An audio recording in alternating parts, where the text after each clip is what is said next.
Remember, please hit like and subscribe for me. Thank you so much.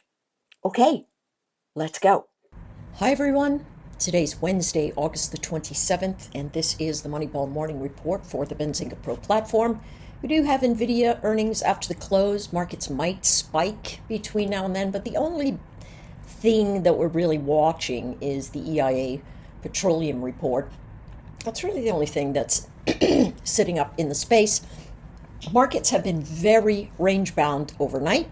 You can see the Globex opening 30-minute candlestick formation has broken on both sides, as is normal. And so we are in a space where we've been building a fair bit of volume that we're likely going to move away from, right? So not sure how long it's going to take, but it is likely to move away from this area. Notice yesterday's 30-minute candlestick formation near the close, largest candlestick of the day. The prior 30-minute close was also the largest candlestick of the day. So we're seeing a lot of end of day positioning in the charts.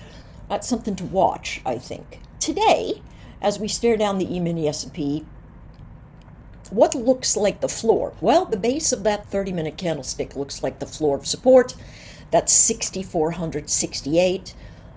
Right now, it looks like it wants to break out, right? So if I were staring this down and I was thinking to myself, all right, what's the breakaway buy stop zone?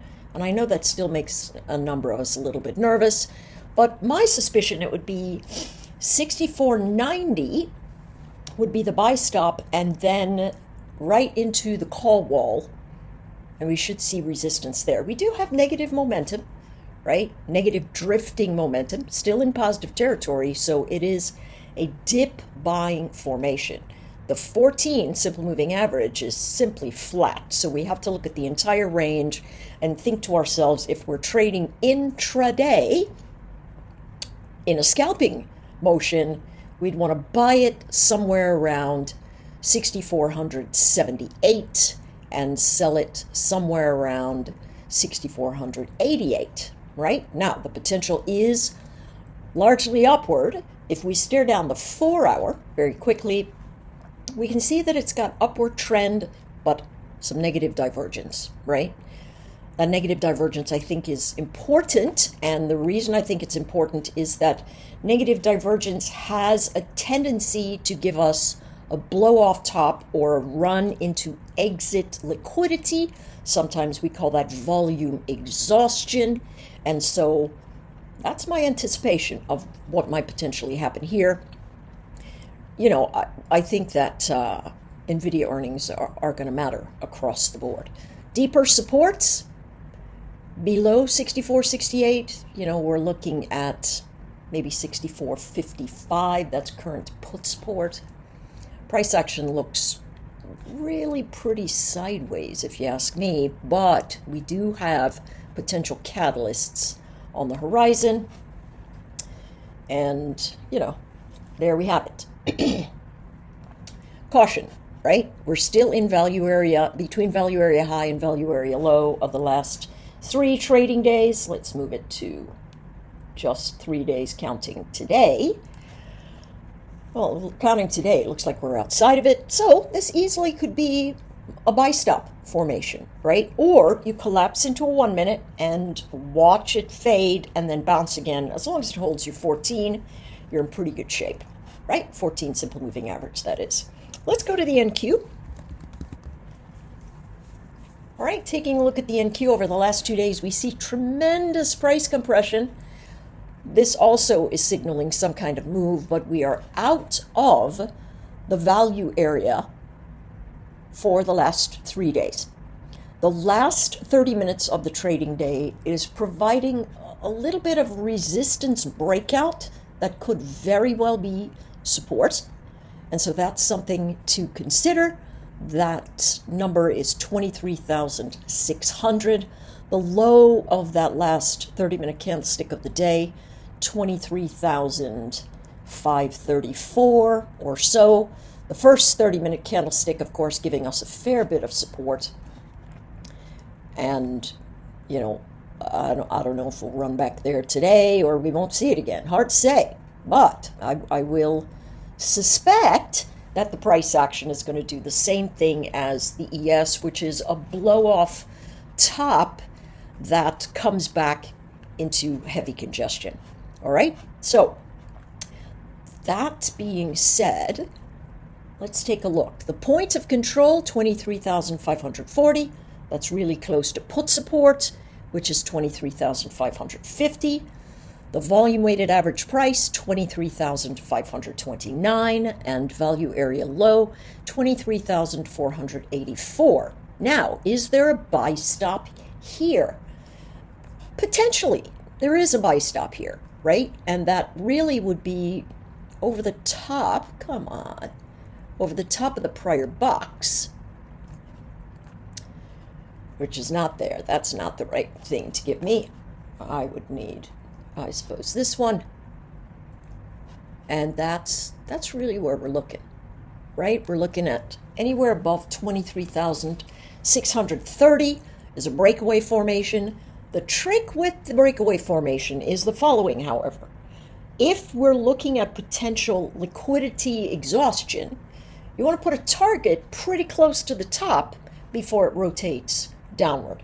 We'll talk about gold. I talked about this yesterday, and it worked out perfectly. The breakout long collapsed right into resistance and then came back before it gave us another setup. This is the same sort of thing that we might be looking for, and that might occur in both the ES and the NQ. Okay? Yeah, I mean, we're looking like a breakout trend. Both of the moving averages are essentially trying to lift higher.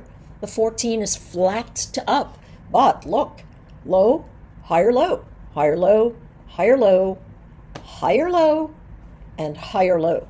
That's telling us that the likelihood of a breakout is really positioned right there. And so that's what I would be thinking in general. Let's see if the 4-hour gives us. No, it doesn't quite give us a momentum event that screams rejection, because we're in the middle of this volume point of control. We could easily come to the top of value area high. The 63 simple moving average is flat, you know, could spend time above, could spend time below. Smaller moving average is up, momentum is up. That is a cross current. So dips going to be buy zones, big spikes going to be sell zones. That's the same sort of thing that I'm thinking about. Let's take a look at the YM. Oh, for heaven's sakes, I always forget to do this. So the YM is, you know, in a fairly solid upward trending event, well outside of its value area high-low on a 4-hour formation. On a 30-minute formation, as we stare down the most recent 3 days, we are just outside of the value area. Look, we're building a volume shelf. See the shelf? The base of the shelf, very likely to be frontline support. You can see they came in and did that in the overnight. Pretty big volume spike round and about London open. And so that's not a trivial thing. Just for grins, I'll pop a little thing right up there. Where's the breakaway formation? Again, it looks just like the others. I say 45,540 is the buy stop into the 30-minute candlestick of 2 days ago. High volume, end of the day in YM, same as the ES and the NQ. And that is giving us the floor of deep support. And that looks like 45,400. That's my suspicion about that zone, right? 45,400. We have, you know, our moving averages are essentially flat. We're caught in this big pocket. Remember, this is still the Fed candle from days past. So we are still inside of that range. Something to be, you know, concerned about, just to watch, to know that we still could be in a sideways formation. But short term, it does look like things are in a breakaway formation if we get any kind of dip into these key areas. Remember, compress to the tight moving averages, and then you can execute. Let's take a look at micro Bitcoin. I don't know when the roll is here. Figure that out shortly. So it's trying to hold support. Yesterday, it came into 108,800. We know what this is doing, right? The failure at 110 was the trick. If we came into that area, we could short it. Notice, see this? Anytime you see this sort of thing, we used to call these way back in the day tweezer bottoms. But now we can just look at them and it tells us one thing. What's the one thing it tells us? I'll tell you. Buyers aren't going lower. Because if they go lower, the seller's going to pick it up. And that's exactly what they did yesterday. Nice short from 110 to, 109,000. And then the really nice dip down. But what are we looking at? What is trend? Down. What is momentum? It's underneath, but lifting. You can see these moving averages. Sometimes we like to call these flag patterns. I can't trade a flag pattern. I just have to look at where the buyers were, where the sellers were. And that's going to tell me what's going on. And so if we look at the 30-minute formation, we can see the largest candlestick of the day was the 930 candle. What? All right, let's try that again. That's a 930 candle. Notice yesterday's overnight. What in the... All right, let's try to fix this. Of course, it's operator error. I can't blame it on TrendSpider. Just my finger's not working. All right, so here is the 930 candlestick. Look at what it came to in the overnight. Old resistance, new support, bounded by high volume events. That's what we're staring down, right? We're staring down this motion. Here's the biggest volume candlestick of prior days. Notice we're still inside of that candlestick. So you can tell value area high, value area low. We are still caught in a range. This zone at 112,000 going to be the do or die for the trader. If they hold over this area, they're going to try and punch it higher, right? They're going to go into those resistance areas near 113,000, 114,000. That's what we're looking at. 63 moving average, sort of flat, momentum flat. And so this gives me a range trade. So if I were betting man, I would say, hey, short action, 111,980, 111,950, target 110,600. If it goes further, great, but it could be this very big sideways pattern from value area high all the way back down to value area low at about 109,000 to 580.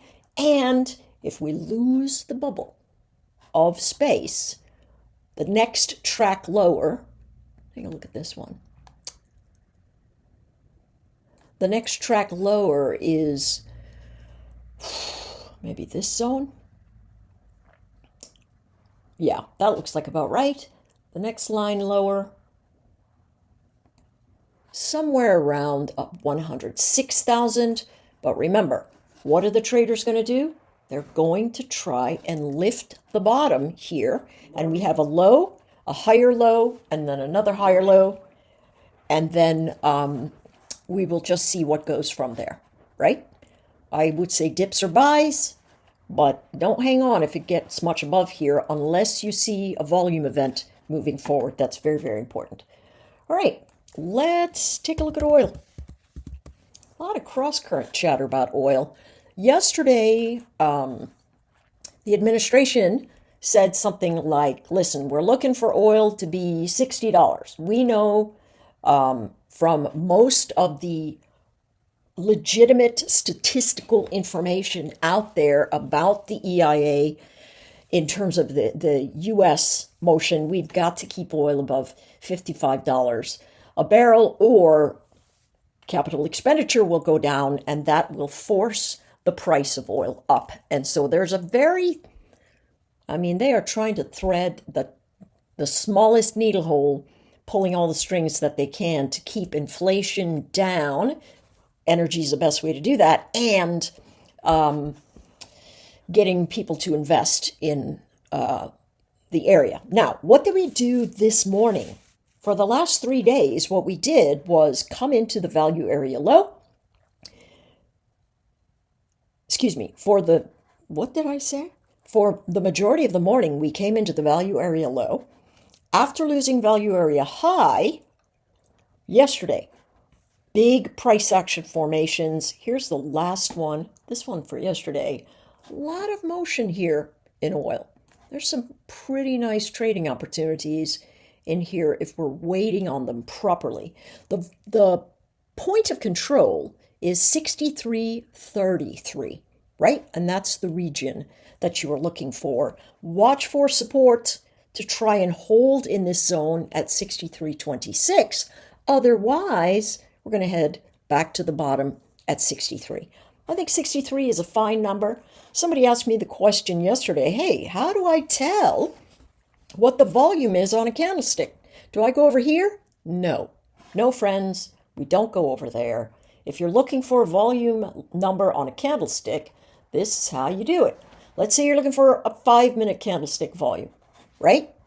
This is where you find it, down here. And you look up to the top, and it normally gives you that number. Of course, I'm not seeing it here. But that's what you would do if you were looking at any of your other indicators. It would give you that number. Why is that not giving me that number? But if you're using Top Step X, Thinkorswim, anything like that, that's what it's going to do. Okay? This talks about ticks in periods of time, and this is volume by price. And if you're looking for a specific price, yes, you can go here and say, tell me what that volume was, but in general, easily to do it this way. Okay? All right. Let's go to gold. Okay, before I go to gold, point of control, 63.78, VWAP of the visible range, $63.94, and then 64.30. We're seeing a lot of multimodal distributions here, so it could be going anywhere. The big storyboard is that we are still in backwardation, meaning the forward months are much cheaper than the current month.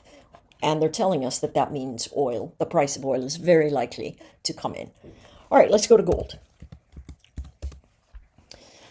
Taking a look at gold, this was the region I talked about yesterday. I said, yeah, if it gets above 34.20, try to get out, 34.30, and that's exactly what happened. Broke out, and then it was just a nasty, clippity-cloppity, whatever.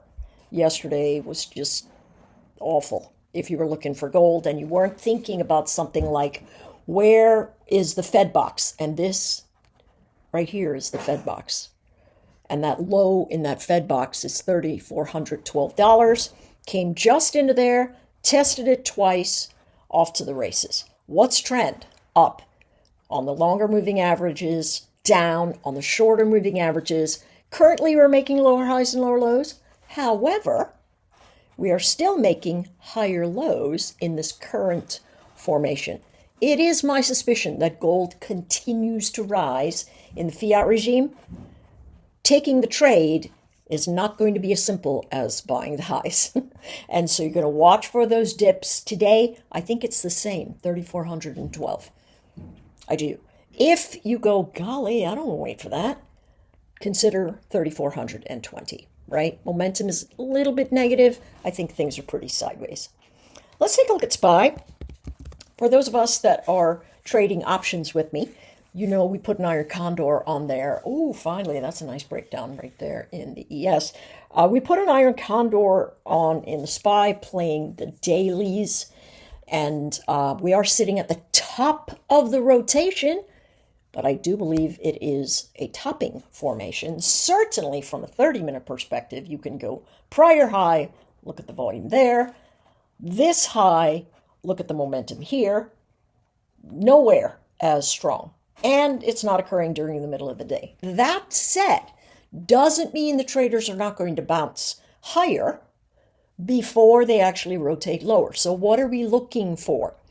If price action gets above $646.25, it could roll over. What we want to say is 1 hour above here, and then, look for the notes, and you'll see my notes on what to do with those options as we play them, right? Lots of size, and so there's an opportunity to make some really nice money daily, clip, but on the days that it's on the edge, for those of us that are, nervous Nellies, we could simply say, all right, you watch for the alert, it gets above $646.20, we give it an hour, and then we do our triage, right?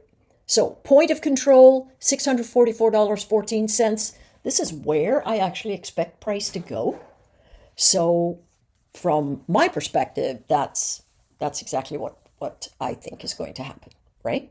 And so, yeah, that's what I think. Now, if it expands, what could we measure? Here, again, this is the Powell box, as it were. So we could do a Fibonacci on the Powell box. Watch it expand to the upside. Our next test would be 649. That happens to be where the call wall is, right at the 650 area. I don't think it's hidden, that call wall, but the call wall is pretty solid right now. Okay, so that's it. That's what we're looking at. Be careful. I'm out of the office much of the day today. I have a big project I'm working on for the next couple of months. And so it'll be spattery when you hear from me. But take care, and I will see you all on the streams.